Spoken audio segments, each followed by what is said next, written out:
Hello friends, welcome to our channel. ఈరోజు వీడియోలో capsicum rice ఎలా తయారు చేయాలో చూద్దాం.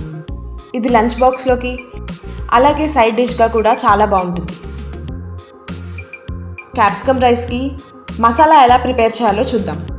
ముందుగా ఒక ప్యాన్ తీసుకొని ప్యాన్ వేడయ్యాక అందులో ఆవాలు, జీలకర్ర, పల్లీలు, శనగపప్పు వేసి చిన్న మంట మీద వేయించుకోవాలి.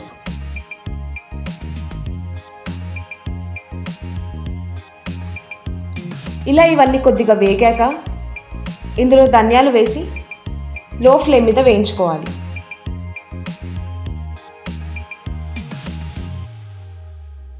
తర్వాత 6 ఎండుమిర్చి వేసి మరికొంచెం సేపు వేయించుకోవాలి.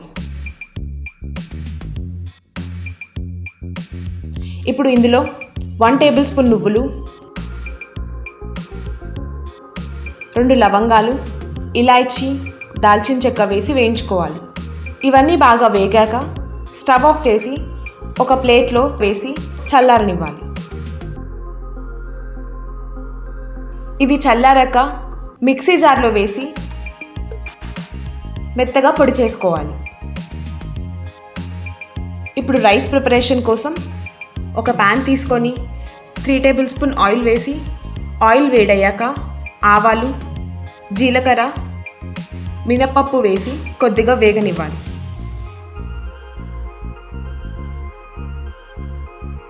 ఇవి వేగాక కట్ చేసి పెట్టుకున్న పచ్చిమిర్చి 2, సన్నగా తరిగి పెట్టుకున్న ఉల్లిపాయలు, సన్నగా కట్ చేసి పెట్టుకున్న క్యాప్సికమ్ ముక్కలు వేసి మీడియం ఫ్లేమ్లో ఫ్రై చేసుకోవాలి.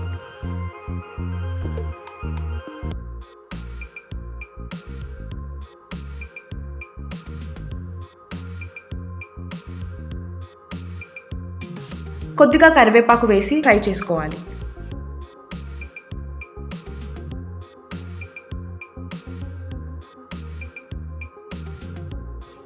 ఇవన్నీ బాగా ఫ్రై అయిన తర్వాత రుచికి సరిపడా ఉప్పు వేసి ఈ మిశ్రమాన్ని అంతా ఒకసారి బాగా కలుపుకోవాలి.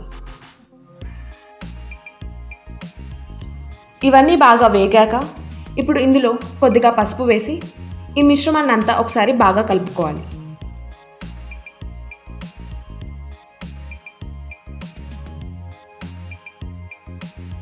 ఇలా కలుపుకున్న తర్వాత ముందుగా ఉడికించి పెట్టుకున్న రైస్ని వేసుకోవాలి. ఇప్పుడు ఈ రైస్లోకి 2-3 టేబుల్ స్పూన్స్ లేదా మీ స్పైసీకి తగ్గట్టు ముందుగా ప్రిపేర్ చేసి పెట్టుకున్న మసాలాని వేసుకోవాలి. హై ఫ్లేమ్ మీద ఈ మిశ్రమాన్ని అంతా కలుపుకోవాలి.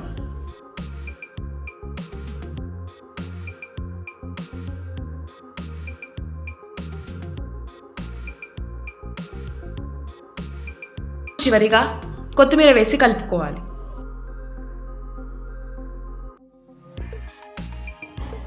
అంతే, వేడివేడి క్యాప్సికమ్ రైస్ రెడీ అయిపోయినట్టే. ఇది వేడివేడిగా సర్వ్ చేసుకుంటే చాలా బాగుంటుంది. మీరు కూడా ఈ రెసిపీని తప్పకుండా ట్రై చేయండి. ఈ రెసిపీ మీకు నచ్చినట్లయితే లైక్ చేయండి, సబ్స్క్రైబ్ చేయండి, అలాగే కామెంట్ చేయడం మాత్రం మర్చిపోకండి.